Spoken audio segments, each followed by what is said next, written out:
مرزا غالب کے اشعار۔ دل سے تیری نگاہ جگر تک اتر گئی، دل سے تیری نگاہ جگر تک اتر گئی، دونوں کو ایک ادا میں رضامند کر گئی، دونوں کو ایک ادا میں رضامند کر گئی۔ وہ بادہ شبانہ کی سرمستیاں کہاں، وہ بادہ شبانہ کی سرمستیاں کہاں، اٹھیے بس اب کہ لذت خواب سحر گئی، اٹھیے بس اب کہ لذت خواب سحر گئی۔ دیکھو تو دل فریبی انداز نقش پا، دیکھو تو دل فریبی انداز نقش پا، موج خرام یار بھی کیا گل کتر گئی۔ پہلے شعر کی تشریح۔ دل سے تیری نگاہ جگر تک اتر گئی، دونوں کو ایک ادا میں رضامند کر گئی۔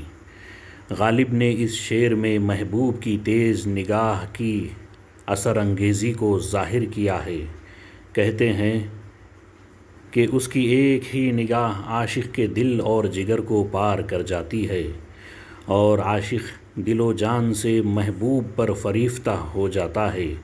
ایک ادا میں رضامند کرنے کا مفہوم یہ ہے کہ عاشق بغیر کسی مزاحمت کے ہمیشہ کے لیے محبوب کا ہو جاتا ہے۔ دوسرے شعر کی تشریح۔ وہ بادہ شبانہ کی سرمستیاں کہاں، اٹھیے بس اب کہ لذت خواب سحر گئی۔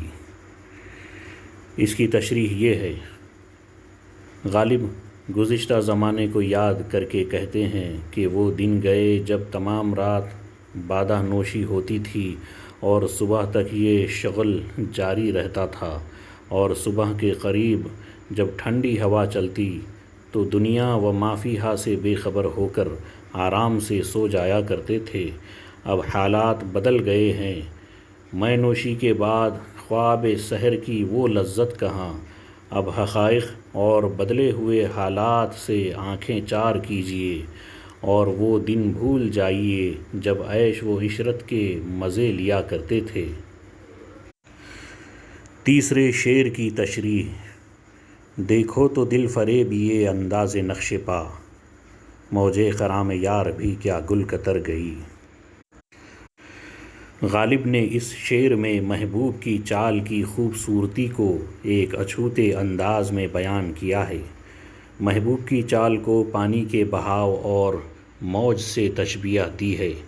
جس طرح پانی کی ہلکی ہلکی موجیں بڑی آہستگی اور خاموشی سے آگے بڑھتی ہیں اور پانی پر اپنا نقش چھوڑ جاتی ہے، اسی طرح محبوب کی خوبصورت چال بھی زمین پر حسین نقش چھوڑ جاتی ہے۔ اس کا چلنا کیا ہے، جیسے کسی نے راستے میں پھول تراش دیے ہوں، اس کے نقش قدم زمین پر ایسے معلوم ہوتے ہیں جیسے پھول بنا دیے گئے ہوں۔